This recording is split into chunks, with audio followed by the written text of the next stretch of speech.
Bismillahirrahmanirrahim. Assalamualaikum warahmatullahi wabarakatuh.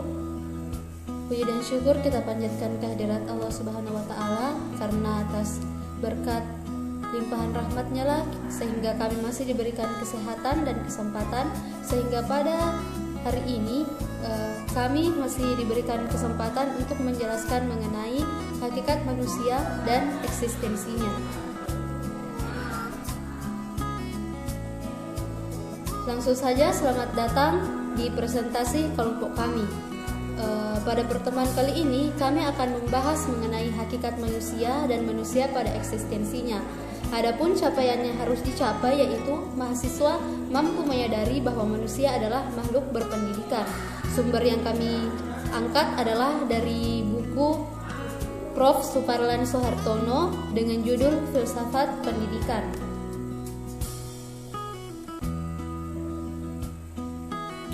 Sebelum memasuki materi, saya akan memperkenalkan teman kelompok saya yang berasal dari kelompok 1. Yang pertama adalah Nurul Halisa, yaitu saya sendiri.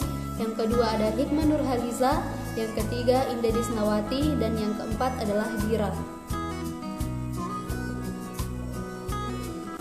Baik, adapun materi yang akan kami bahas mengenai hakikat manusia dan manusia pada eksistensinya. Ada beberapa materi yang akan dibahas. Yang pertama adalah hakikat manusia, yang kedua adalah manusia makhluk berpengetahuan, yang ketiga adalah manusia makhluk berpendidikan, yang keempat adalah manusia makhluk berkebudayaan, manusia dan eksistensinya, dan yang terakhir adalah filosofi kehidupan.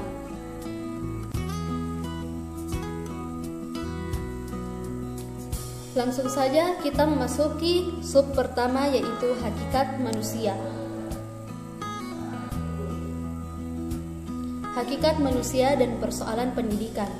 Jika kita membahas mengenai hakikat manusia dan persoalan pendidikan, pasti akan muncul di benak kawan-kawan bahwa mengapa pemikiran radikal tentang manusia diharapkan mampu memaparkan posisi dan fungsi kehidupan manusia dalam kaitannya dengan persoalan pendidikan.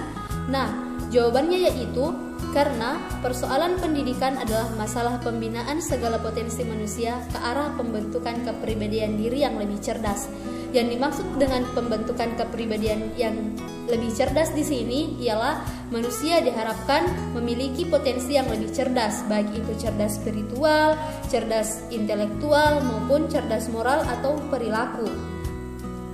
Nah, ada asumsi yang mengatakan bahwa tanpa ketiga kecerdasan ini, tanpa adanya kecerdasan intelektual, spiritual, dan moral, maka manusia tidak mungkin ada. Sehingga apa yang kemudian dapat diharapkan adalah kemampuan manusia untuk mengembangkan kesadaran tentang hubungan mutlak antara kehidupan manusia dan dengan pendidikan. Nah, dalam hubungannya antara manusia dengan pendidikan, manusia ini harusnya lebih manusiawi. Yang dimaksud manusiawi adalah manusia harus mampu memanusiakan manusia lainnya, karena pendidikan mengajarkan kita untuk menghargai, menghormati, serta memiliki rasa toleransi terhadap manusia lainnya, karena kita adalah makhluk sosial. Nah, masih lanjut mengenai hakikat manusia. Muncul pertanyaan, siapa dan apakah sebenarnya manusia itu? Nah, pertanyaan ini sampai saat ini masih belum dapat kita pecahkan karena pikiran manusia itu terbatas.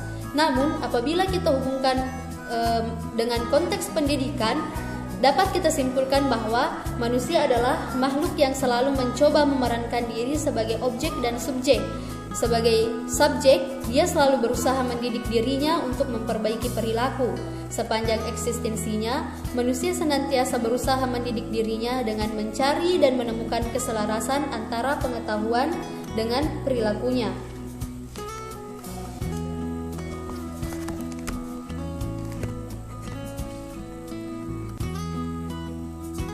Nah, sejak beberapa abad terakhir ini, seiring berjalannya waktu, muncul yang namanya perkembangan teknologi, perkembangan perindustrian, perkembangan zaman.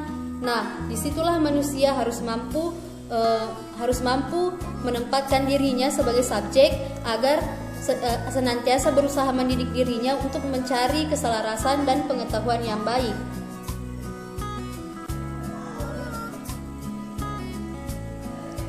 Selanjutnya kita masuk ke submateri kedua, yaitu manusia adalah makhluk berpengetahuan.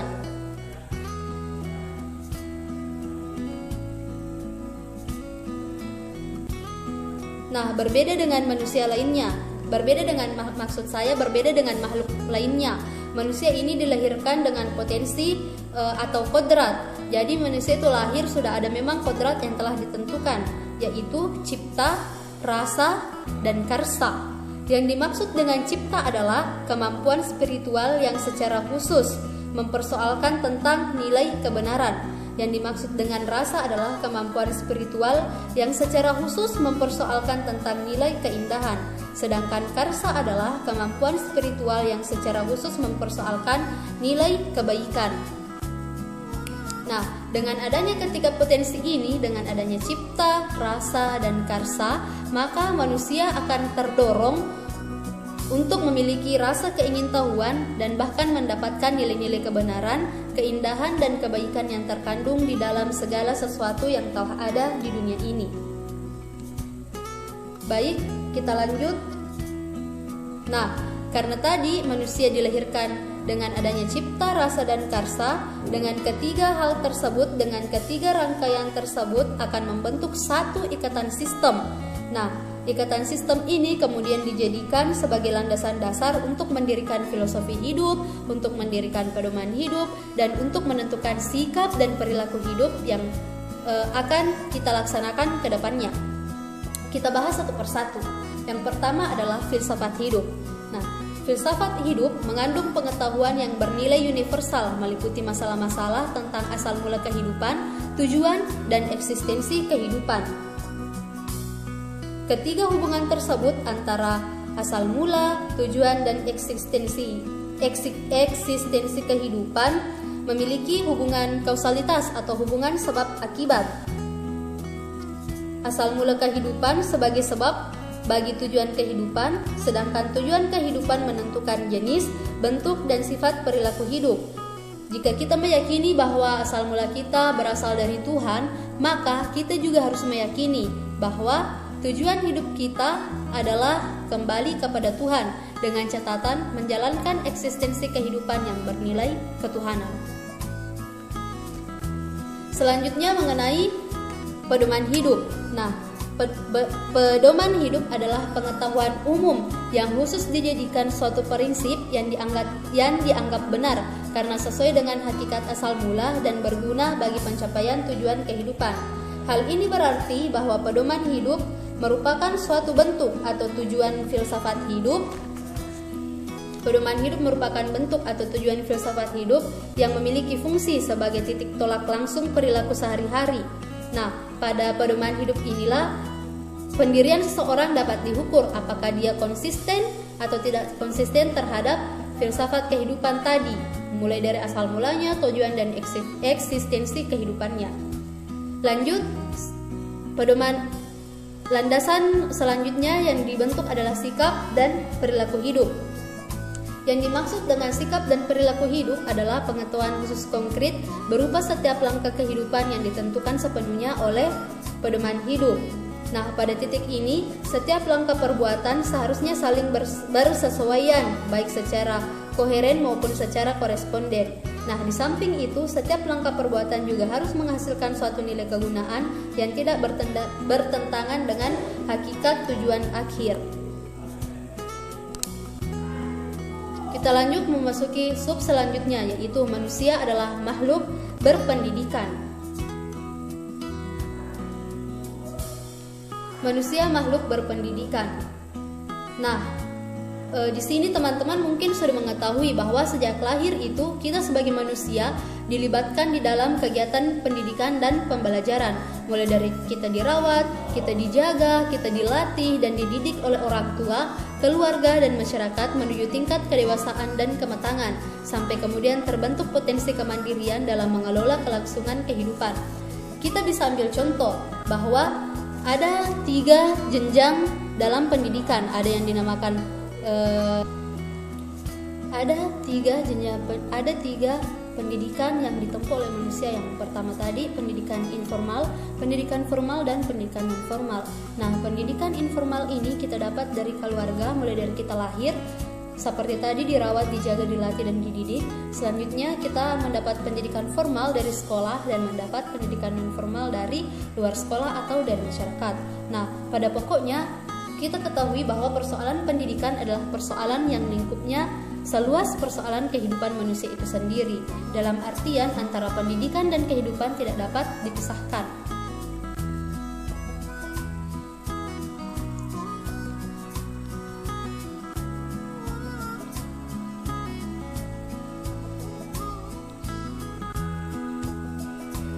Kita lanjut ke pembahasan selanjutnya, yaitu manusia sebagai makhluk berkebudayaan.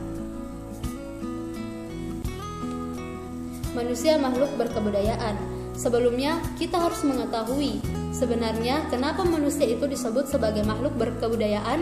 Nah, jawabannya adalah bahwa manusia disebut makhluk yang berkebudayaan karena manusia adalah makhluk yang senantiasa mendayagunakan akal budinya untuk menciptakan kebahagiaan.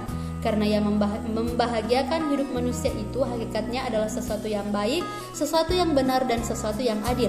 Maka hanya manusia yang selalu berusaha menciptakan kebaikan, selalu berusaha menebarkan kebaikan, dan selalu berusaha bersikap adil yang berhak menyandang gelar manusia berbudaya. Nah, manusia sebagai makhluk budaya adalah manusia yang diciptakan untuk menjalankan kewajiban dan tanggung jawabnya sebagai makhluk Tuhan. Manusia harus menguasai segala sesuatu yang berhubungan dengan kepemimpinan di muka bumi, di samping tanggung jawab dan etika moral yang harus dimiliki. Menciptakan nilai kebaikan, kebenaran, dan keadilan dan tanggung jawab akan bermakna bagi manusia dan lingkungan sekitar. Namun, banyak sekali hal-hal atau sesuatu yang menjadi permasalahan pada kebudayaan. Salah satunya adalah hubungan antara manusia dengan alam. Nah, banyak sekali masalah yang terjadi. Lantas bagaimana sebenarnya cara kita sebagai manusia untuk menjalin hubungan yang baik dengan alam?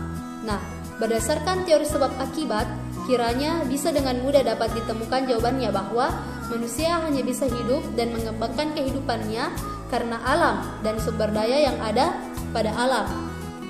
Tanpa alam, manusia tidak bisa mengembangkan kehidupan. Nah, cara untuk bersahabat dengan alam yaitu kita senantiasa mencintai alam, menjaga alam kita, sehingga apa yang kita inginkan akan terlaksana dengan baik karena manusia hidup karena adanya alam dan sumber daya.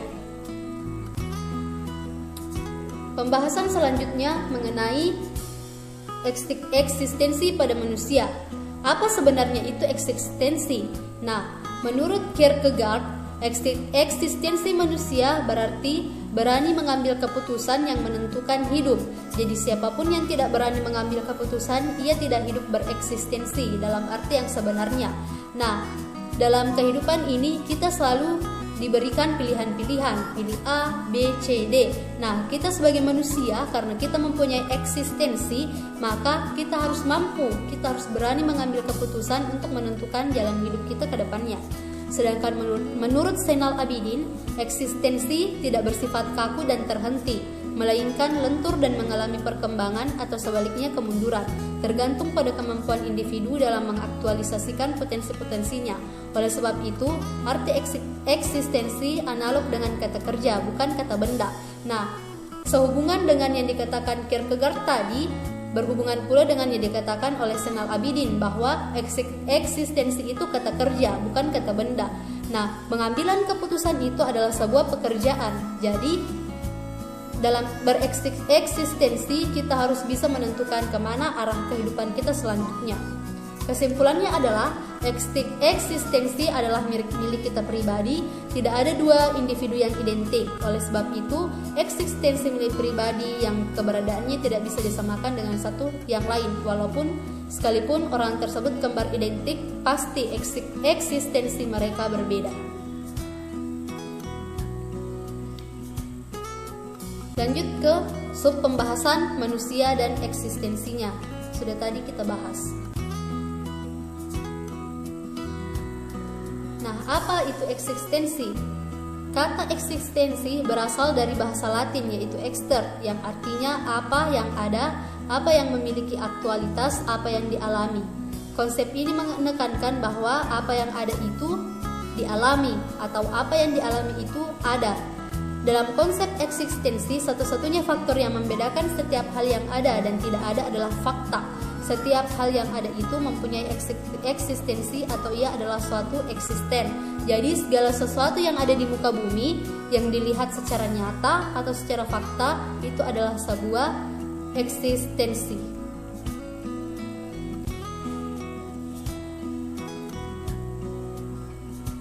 Sub terakhir yang kita bahas mengenai filosofi kehidupan.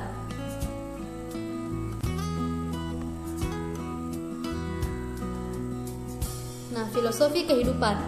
Perlu teman-teman ketahui bahwa di dalam kehidupan ini ada 3 titik filosofi kehidupan, yaitu asal mula ditandai dengan peristiwa kelahiran, tujuan ditandai dengan peristiwa kematian, dan eksistensi adalah segala sesuatu yang berupa garis lurus perjalanan kehidupan manusia. Nah, di eksistensi ini menghubungkan antara kedua titik terdahulu yaitu asal mula dan tujuan. Jadi, titik eksistensi berposisi di antara titik asal mula dan titik tujuan, berfungsi untuk menjembatani kedua titik tersebut. Di sepanjang garis eksistensi inilah berbagai macam persoalan, berbagai macam masalah yang ada di kehidupan mulai bermunculan.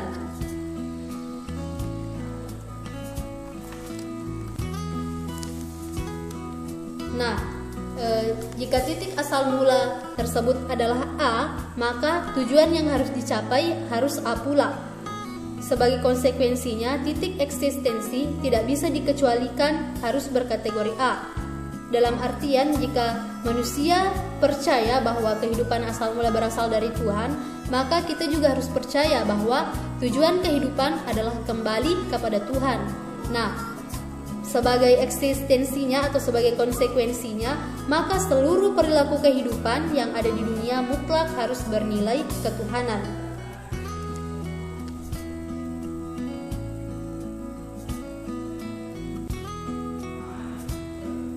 Sebelum saya tutup, ada sedikit kutipan sebagai berikut.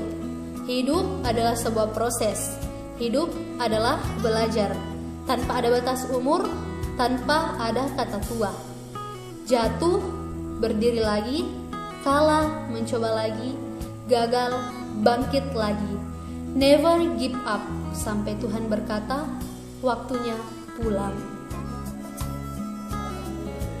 Cukup sekian presentasi atau video pembelajaran dari kelompok kami. Terima kasih kepada teman-teman yang sudah menonton. Untuk pertanyaan bisa kalian cantumkan di forum. Semoga apa yang kami sampaikan bisa bermanfaat. Mohon maaf jika ada kekurangan.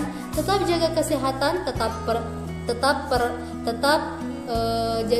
jaga kesehatan, tetap aturi segala perilaku mengenai protokol kesehatan. Salam pendidikan. Wassalamualaikum warahmatullahi wabarakatuh.